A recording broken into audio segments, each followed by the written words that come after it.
এদিকে ফুয়েল কার্ডের মাধ্যমে জ্বালানি সরবরাহ শুরু করেছে কয়েকটি জেলার পেট্রোল পাম্পগুলো। বুধবার সকালে সিরাজগঞ্জ জেলা প্রশাসক আমিনুল ইসলাম ফুয়েল কার্ডের মাধ্যমে তেল সংগ্রহ উদ্বোধন করেন।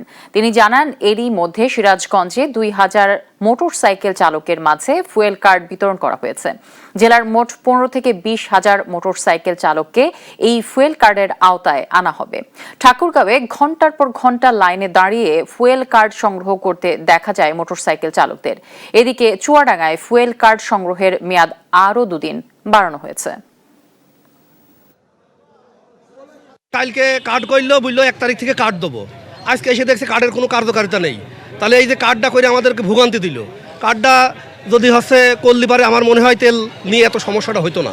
কারণ অনেকেই কার্ডবিহীন ধরেন এখানে আছে, তারা তেল নিয়ে চলে যাচ্ছে। আর যদি কার্ড সিস্টেম হয়তো তাহলে ফাঁকা হয়তো।